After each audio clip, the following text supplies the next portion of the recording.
Hey everyone, okay, I am back to share the Halloween card with you, and I'm going to use lots of new goodies from the Journey Holidays mini catalog, especially that Hallows Eve stamp set. So let's go ahead and get started. I did an embossing with the Spooky Bold embossing folder, and I'm going to use the PanPastels, the Party Pop PanPastels with this.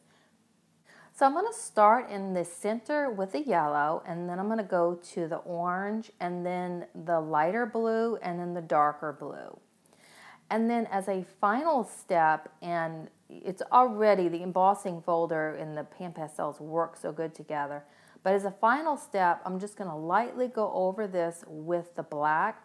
I really like this set because it's really awesome colors. You got some of the primary colors there, like the red.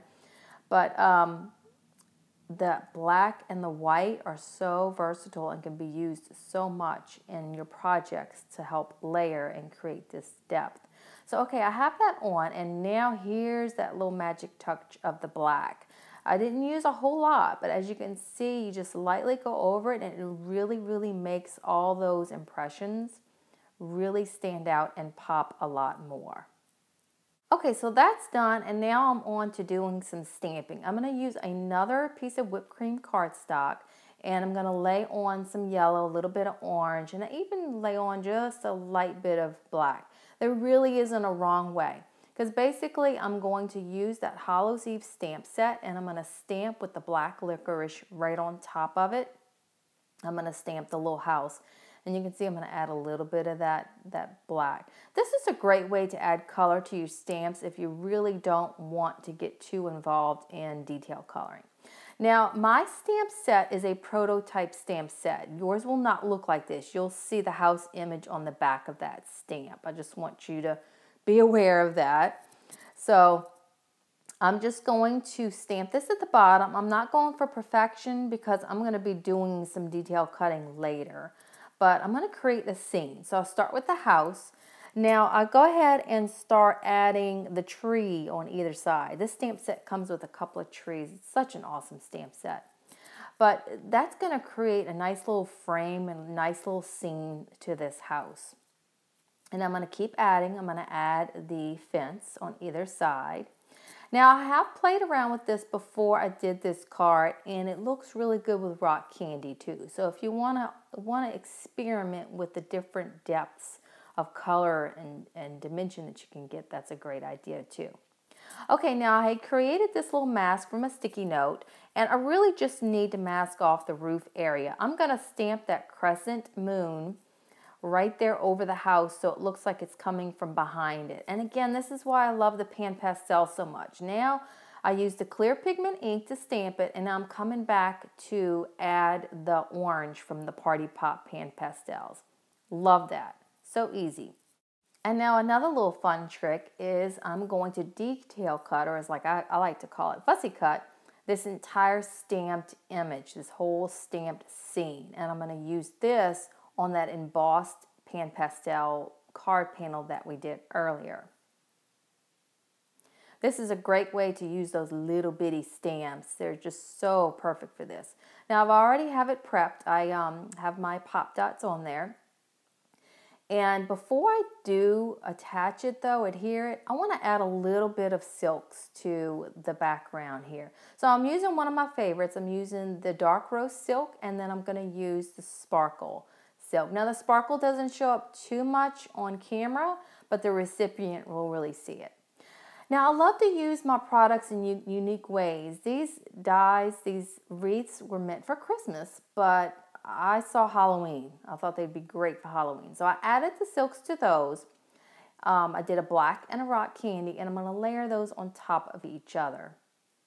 And then I'm going to bring in that house scene, the scary house. We have a scary house up the street at Halloween time, and yeah, we avoid that.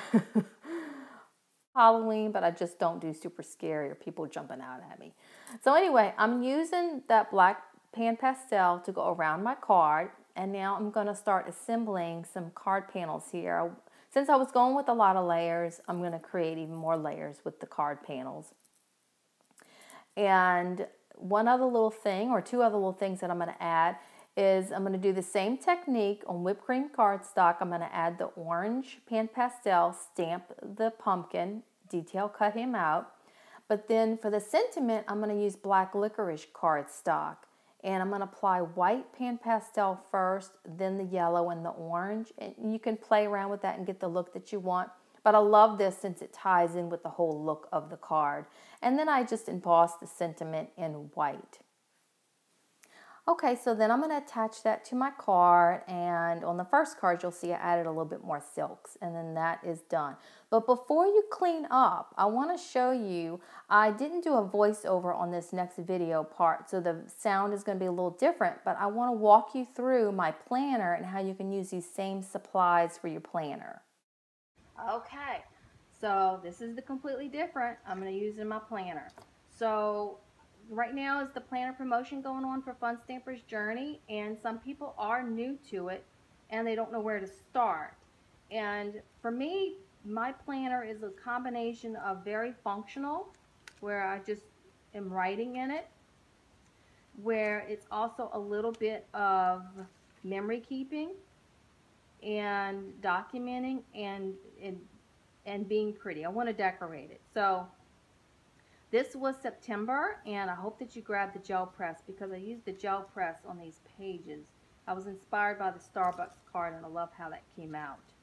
But here's just a quick look at some of the other pages that I've decorated. The decorating sometimes doesn't always get to come about because I get kind of caught up in work and other things. So sometimes it's just a matter of jotting those things down. Like even for this week, I've kind of got things started. I usually write things in first and then I go back. But this stamp set that I used for the card is perfect because there's so little and you can make all these fun little clips for your project. And what I've done here is I've used the Bat Treat die, and I die cut it in half. I did 2 of them with the clear view. I filled it with the sequins and then stitched around it. Now that's not your cup of tea and that's a little too advanced, but that's fine. You don't have to do anything like that. You could just die cut the bat and leave it just as, you know, cardstock or the printed paper. I did it clear because I want to be able to see what's underneath. I wanted that little kind of peekaboo type look to it. And there I have the little witch. Now for the witch and the skeleton, I did the same technique that I did when I first stamped this, is I applied the Pan Pastel to the whipped cream and then stamped. The only difference for the witch that I did is I added some of the Journey color pencils to her face. Can you see that? To her face and to her hat. Just a little there, because there's so little they really kind of don't need any other detail. The other thing that I've added to them, as you can see, that I've layered, is the fab tabs. The fab tabs are steel rule die. I use it all the time. Now the other product that I used is from the, let me grab it, it's from this For You die set. It's another Christmas one, but I love the tags. I wasn't sure how I was going to use them, but I did the rock candy and I stamped in clear pigment ink, and then I brushed on some of the white, and I used them here on top of my days because it almost has like a little tombstone look to it, and I really liked that look. Now you can see here at the top, I even used the embossing folder, but I did it just at the top because if I had turned it around and done it at the bottom, the image would have been upside down, which would have been fine, but I kind of just really wanted it at the top. And then I brushed on the same color of the Pan Pastels except the blue. If you can tell a difference, this spread versus the card that I did, this is a more cleaner color. This has, with the black and everything, it has a little bit more of that grungy look to it. This is more of a nice clean look. Both are good. I'm very eclectic with the way I create, so I like it all. And but you can see here I stamped the larger house. I stamped the tree again, but this time I used rock candy. I did more of to create a little bit of more in the back It may be more on the front actually instead of black, but it just gives it a different kind of look. And I added some of the washi tape. Added the little kitty cat to the top there. Now I have bulleted here, and I love to use our planner stamps. The planner stamps are awesome. The ones that I've used on this spread are the Tape It and the planner elements. This one right here is what I used right here. It's awesome. And then I used our even and odds to stamp here and then use the die cut. But this gives you a nice little bullet. I like to do my month to give me a nice little overview of what's going on for the month.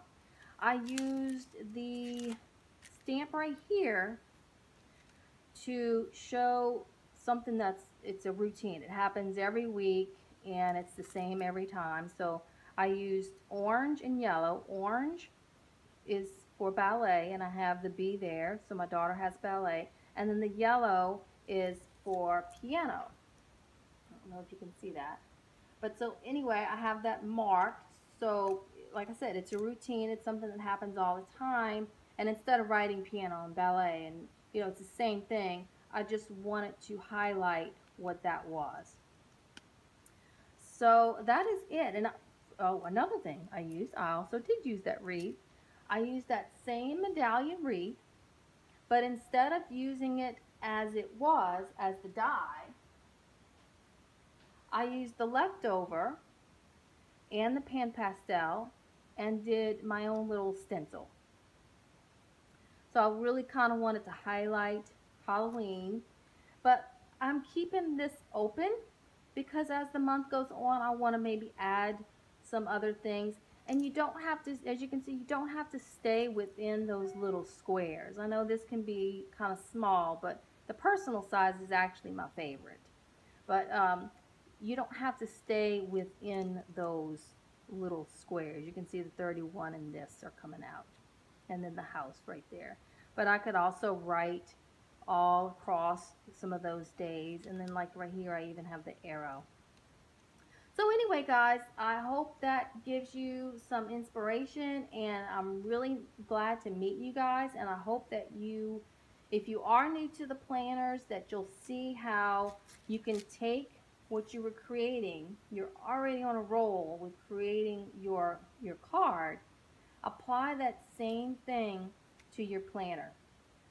Mark in the things that you know are going to take place for that month, things that you need to do. And then start having fun. Start adding your embossing folder if you want to do the same, your PanPastels, or even your, like I did here, use the gel press. The gel press is perfect. These pages are a little thinner and it can handle it because of the gel press. The gel press really helps make that not warp or anything. It's awesome. So, and you don't have to use any medium. This was a week. You can just use some of your dies and some of your washi tape and stamps and some of the new little stickers. And this, again, is a steel rule die that came from, it's intended for the planners. Awesome. Awesome stuff. So I hope you guys enjoy, and thank you so much for watching. See y'all next time.